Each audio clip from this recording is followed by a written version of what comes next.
Hai guys, Bitcoin melakukan pergerakan sideways selama beberapa hari terakhir ini. Kira-kira bagaimana pergerakan harga selanjutnya? Itu yang akan kita bahas di video kali ini. Ada juga soal indeks mata uang dolar, ETH, dan Bitcoin dominance. Ada beberapa berita lainnya seperti prediksi harga Bitcoin dari Standard Chartered, ambisi roadmap kripto oleh perusahaan Visa, Zimbabwe, dan event-event lainnya. Nama saya Kelby dan saya menyajikan informasi seputar fundamental, technical, dan on-chain analysis. Klik like dan subscribe untuk mendukung channel saya. Di time frame daily-nya, Bitcoin tidak melakukan banyak pergerakan, hanya sideways di harga 27.000 saja.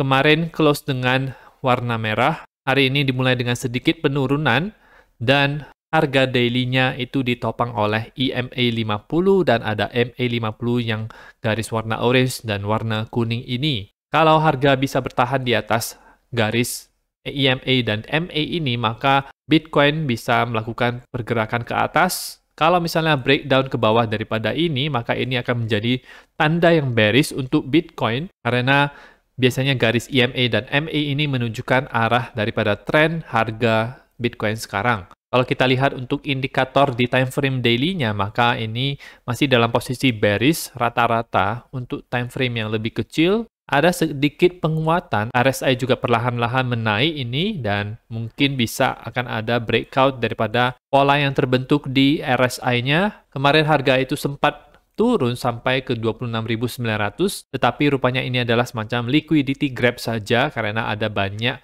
yang memasang posisi di sini, saya lihat kemarin. Dan kalau misalnya harga itu bisa melewati harga 28.000 yang ada di sini, maka ini akan berubah menjadi bullish, lebih bullish lagi, apalagi kalau misalnya dia berhasil untuk kembali lagi di daerah sini. Sebelumnya dia melakukan breakdown yang ada di sini, kalau misalnya dia bisa balik lagi ke sini, maka ini akan menjadi pertanda yang sangat bullish lagi, dia bisa meretest lagi daerah 30 ribuannya. Daerah supportnya seperti biasa yaitu di 26.500, masih belum terjadi breakdown ke bawah. Ada potensi head and shoulders yang bisa terbentuk di sini. Dan sebenarnya retest ideal itu adalah di harga 25.200, itu belum terjadi. Jadi sebenarnya entah sekarang atau nanti itu baru bisa terjadi retest untuk di harga 25.200-nya. Kemarin ada berita soal BRICS di mana mereka semakin memperkuat grup mereka ini dan mereka memperbolehkan untuk menggunakan mata uang masing-masing dalam transaksi antar negara yang menurut saya ini sangat baik sekali ya untuk negara-negara yang masuk di dalam grup BRICS ini. Ada Brazil, Rusia, India, China, Afrika Selatan, dan ada juga beberapa negara lainnya seperti Saudi Arabia, negara di Amerika Latin. Dan dengan adanya grup BRICS ini, mereka itu mampu menurunkan dominasi daripada dolar. Kelihatan di kemarin chart di XY ini terjadi breakdown ke bawah daripada pola descending triangle ini ya. Jadi ini adalah pola descending triangle-nya. Kemudian terjadi breakdown itu di sini. Dan sekarang terjadi kenaikan sedikit karena dia sudah cukup jauh ke bawah. Ketika harga turun ini, Bitcoin ada sedikit naik, tetapi tidak naik terlalu banyak ya. Jadi sepertinya Bitcoin itu lagging, lebih telat untuk kenaikannya. Tetapi kalau kita lihat dari sini sebenarnya di XY sendiri itu masih bearish ya teman-teman. Karena adanya perubahan situasi politik yang terjadi di dunia. Sekarang kita beralih ke Ethereum. Untuk Ethereum sendiri, pergerakan harganya itu mirip sekali dengan Bitcoin. Sama-sama bounce dari EMA 50 dan MA 50, yang dua garis ini. Kemarin juga terjadi liquidity grab yang mirip sekali dengan Bitcoin ya teman-teman. Jadi ada nge-wick ke bawah, tapi habis itu bisa close tidak lebih rendah dibandingkan dengan wick sebelumnya yang ada di sini. Ethereum akan mengikuti harga Bitcoin. Apakah Bitcoin bullish, maka Ethereum akan bullish juga. Dan untuk posisi Bitcoin dominance sekarang, masih belum ada banyak perubahan. Pola head and shoulders masih bisa berjalan, tidak ada invalidasi. Jadi seperti ini pola head and shoulders-nya. Dan belum terjadi breakdown juga, jadi belum ada arah yang pasti untuk altcoin dan Bitcoin ya teman-teman. Di real Bitcoin dominance juga tidak ada banyak perubahan. Masih perlahan-lahan naik di sini. Dan sideways untuk yang terhadap altcoin selain ETH.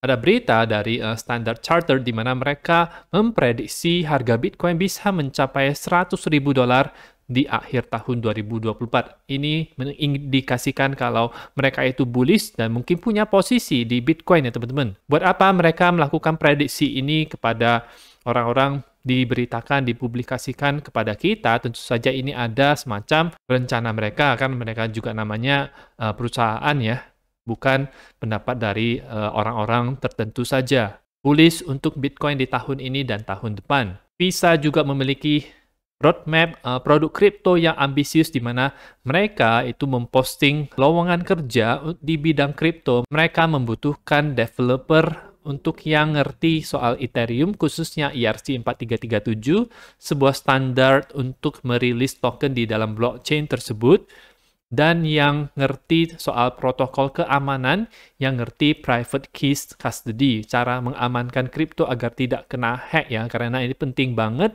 untuk mengamankan uang-uang customer yang ditaruh di Visa. Jadi butuh seseorang yang ngerti soal protokol keamanan ini. Kita fokus dengan apa yang mereka lakukan. Visa mau ekspansi ke kripto. Ini menunjukkan kalau kripto semakin lama akan semakin diadopsi. Zimbabwe berencana untuk membuat digital currency yang di-back oleh emas. Ini merupakan langkah yang menurut saya bagus sekali. Kalau kita lihat emas itu dia berbanding lurus dengan harga Bitcoin. Kalau emas naik, Bitcoin juga ikut naik. Jadi mereka akan mengikuti pergerakan harganya dan diberitakan kalau mereka membutuhkan 100 juta dolar di emas untuk melaunching digital currency yang di-back oleh gold ini. Beberapa event penting untuk minggu ini ya, yaitu di hari Kamis itu ada GDP quarter per quarter, kemudian ada Core PCE Price Index juga di hari Jumat nanti yang akan bisa memberikan volatilitas kepada harga Bitcoin. Sama-sama di jam 7.30 malam. Ini adalah Coinbase yang menuntut SEC karena tidak memberikan jawaban, di mana di Juli tahun lalu mereka sudah menanyakan kepada SEC untuk soal kejelasan regulasi kripto, tetapi mereka tidak merespon petisi tersebut. Chairman daripada SEC Gary Gensler itu tidak menunjukkan aset kripto mana yang sekuritas, mana yang bukan. Jadi ini ada ketidakjelasan regulasi yang ada di sini, sehingga ini adalah langkah yang cukup berani oleh Coinbase dan kuat dari sisi kripto, apalagi kalau misalnya mereka bisa membongkar kebobrokan dari SEC sendiri ya teman-teman. Kita akan lihat update selanjutnya untuk apa yang terjadi di SEC ini. Itu saja untuk informasi pada video kali ini. Semoga bermanfaat. Teman-teman bisa dukung channel saya dengan mengklik like dan subscribe, dan nantikan video saya selanjutnya.